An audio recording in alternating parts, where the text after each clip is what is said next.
Hello everyone, what's going on? It's Zombie Zapper 45 again.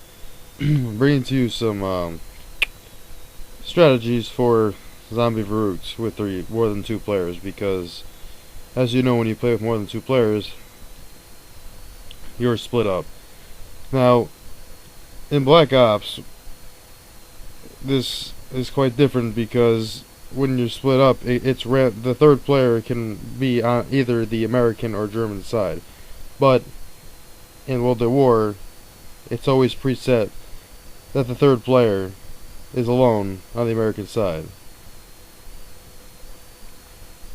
So, that's one difference. The second difference is, well, obviously, the weapons are different, and the zombies are different. They're way more aggressive in this version of Verruckt, or Zombie Verruckt as they call it. But that's besides the point. Simply put, this strategy is not much different than any strategy at the beginning, and as time goes on, you realize the differences. Unlike some of the later maps, the zombies in this map do not spawn where you are necessarily. I believe the technical term would be if the zombies have zones, which is something I've heard in the program called Radiant, which is which is a way to create your own zombie maps. By putting zones, you control where the zombies spawn in retrospect to yourself. In this map, and Nocturne and Toten, there were none, from what I understand. And, if I'm also correct, there is also no wave limit to how many zombies can be in at once. That's just a theory. But it definitely seemed like more than 24 zombies have been in at once on these first two maps in some situations. Anyway, as you could see, me and my partner are just attacking the zombies, same as usual. Seems like most of them like to go to the one on the American side. But, hey, the American side gets the bar, right? Not that bad. All good. So here's Perfect Killer 91 and myself, Motor Android 1, just chilling out waiting for some zombies to show up. Also seems like in this version of the map,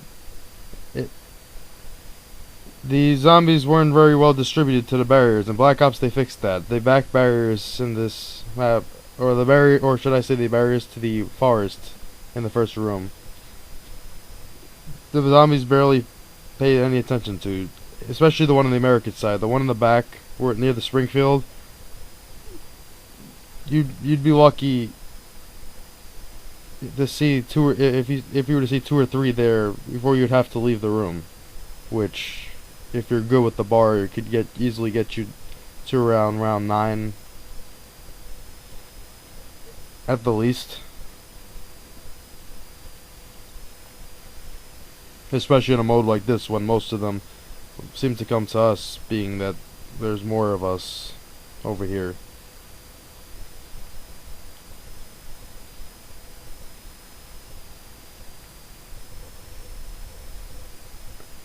Anyway, I think I figure at this point it's time for me to get a gun. So I get... Which one do I get? The car. Ha. Right. I don't see too many people get this gun. You know, it's not half bad. When I play with my team, I always have... If there's two guns in the first room, I always say someone gets one and then the other one gets the other one, because it makes perfect sense when you look at it. I mean, why is one there? Just to look at? I mean, hello? The car is stronger than most of the guns in the first room.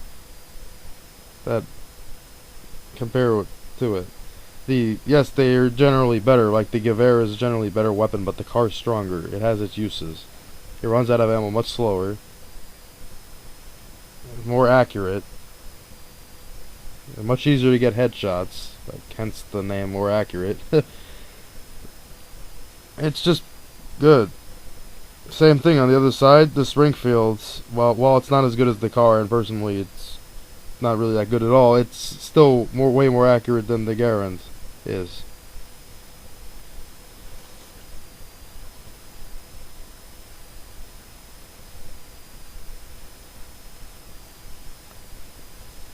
Yeah, at level 4 it starts taking more than one shot in the head, but it still works.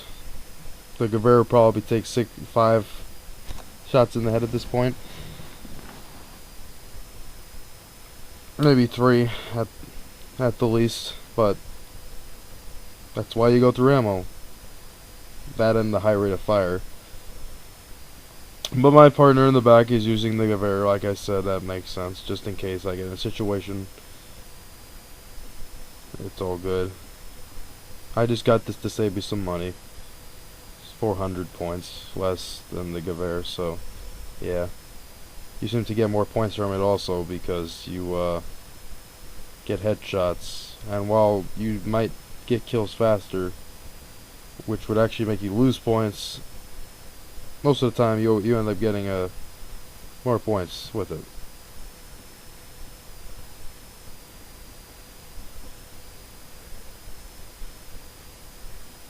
Anyway, it's starting to change to round 5, and this is usually the round that, if I were playing with 1 or 2 players, I would say definitely get out this round. It gets too bad, but that nuke may have helped, and since there's 3 of us, you never know.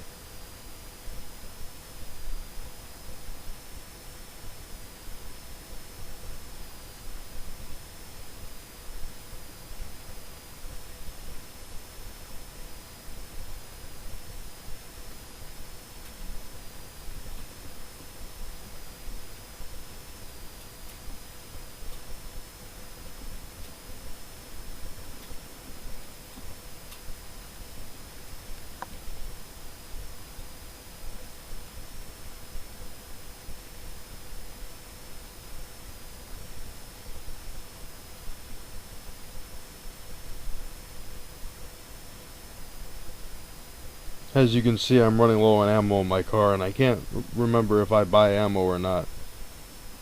As much as I hate doing that, ammo only costs $100. I mean, that's basically nothing to your wealth.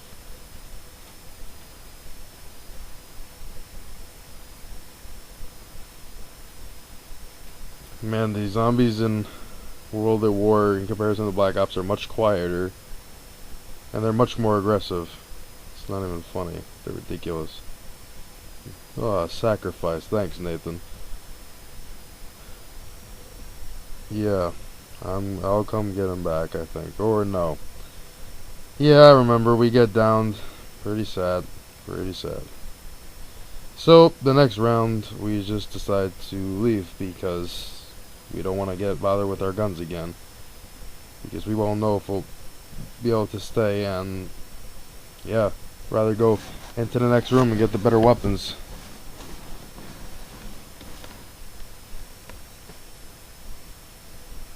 And I'm just bleeding out. I really wish I could get up to that guy and knife him, but yeah.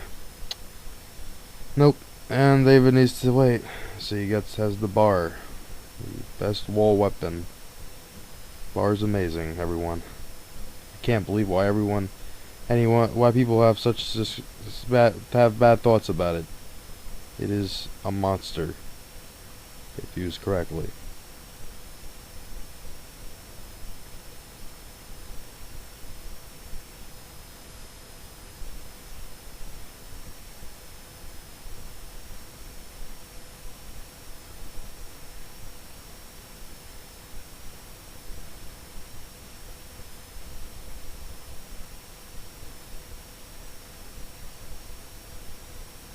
Well, I guess the zombies bleeded out, but it's time for us to come back into the game.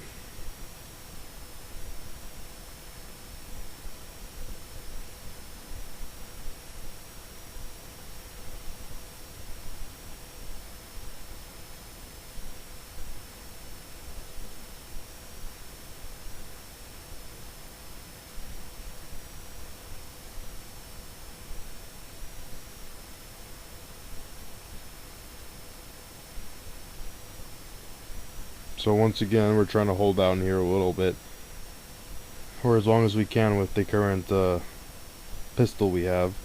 Surprisingly, it's doing a lot when combined with granites. Granites are just much stronger in this game. I guess that's it.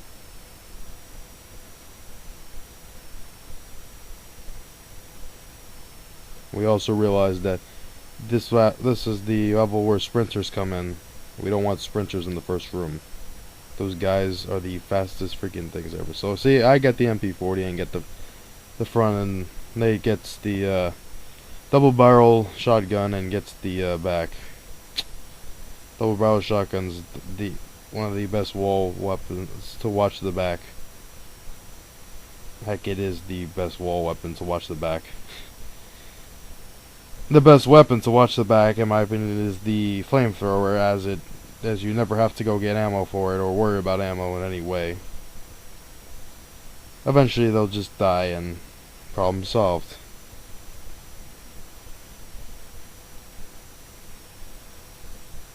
So I'm not sure if I get this nuke here. Maybe the insta-kill will almost make the round over, then the nuke would be pointless. Or David gets a nuke. It's a good assumption. I guess that saved me the trouble. I'm sure he needed it more than I did. I mean, I don't even remember his situation. This was a long time ago that I did this.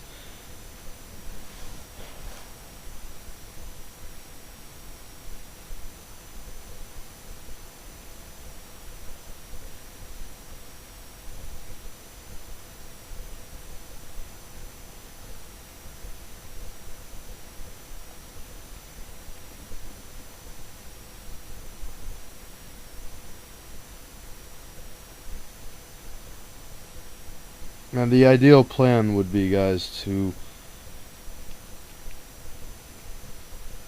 once someone in David's position gets pushed out of the first room, which I say he should try to hold it there as long as he can, rack up the most points, and deal with the zombies from the least amount of barriers possible. He should work his way to the power room, because if he gets there before we get pushed to the next room, which is not what happens in this video, we end up getting screwed. But you'll see more of what I mean towards the end.